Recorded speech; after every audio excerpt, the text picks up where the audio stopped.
Got my transplant at 40 years old.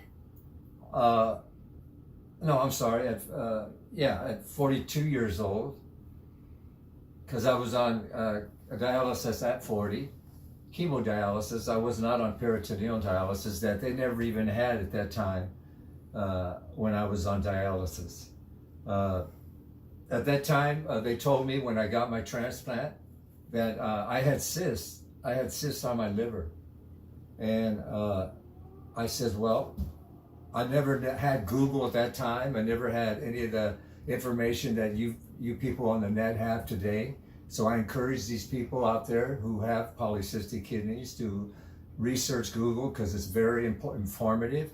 But my whole thing about doing this today was brought to me by my son, Spencer, who's producing and filming me today for this, because he told me, Dad, why don't you just put it on YouTube? So I'm trying to speak from my heart here today of when I did get my transplant at 42 and being told I had cysts on my liver. So as the 20 years went by, I was raising a family, working as a manufacturer and playing music, some in the ministry and some not, in the secular world. And unbeknownst to me, I got a call that I was in bad shape. I was in very, very bad shape. I had jaundice, I had MRSA, I had yellow eyes, and I was in the hospital. I had liver failure. And my kids were actually told by the nurses, are you ready for your dad to die? So by the grace of God, I was pulled out of that.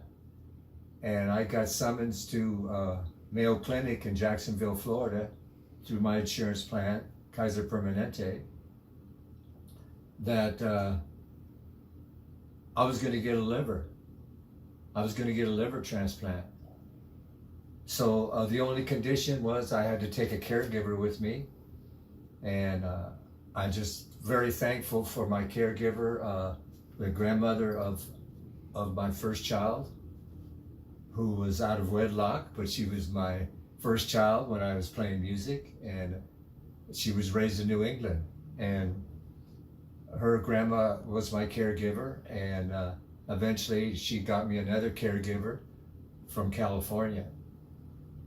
But when they were going to put me on the table, I asked the surgeon, look, I know this thing is big in me, so I just want to let you know, this is what they pulled out of me. This is what they pulled out of me, a 22-pound liver out of my body.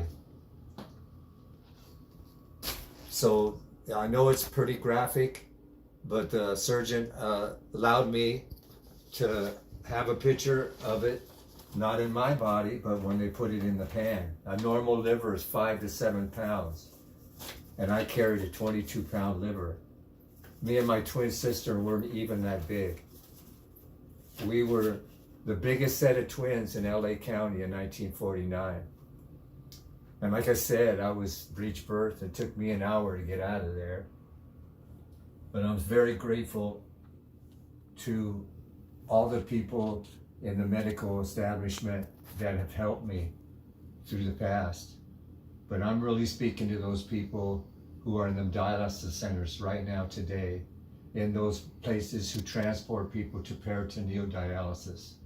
There's no recognition with them today, as well as what we're being faced with. We're being faced with a killing virus. Now, knowing this, that I have 4 children,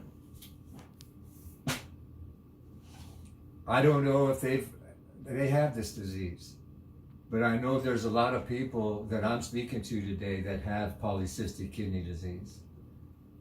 So I'm very, very cautious right now of this virus because, as you know, you have to take immunosuppressive drugs when you have transplants.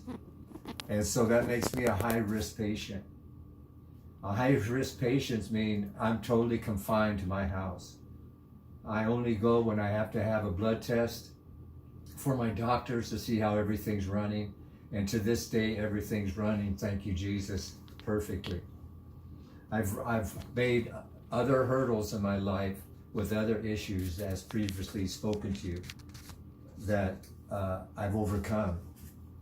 And I won't get into that, but I'm very, very indebted to the doctors that helped me in the past. So I encourage you that those folks that want to get information of diet and things about your disease, please go to Google. Please go to any information that you can gain in diet.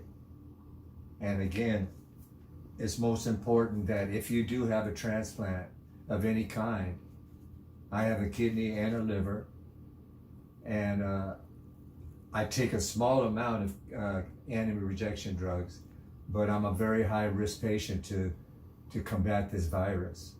So I'm very indebted to the families, my family, that helped me at this time. They bring me pre-made meals. They do shopping for me.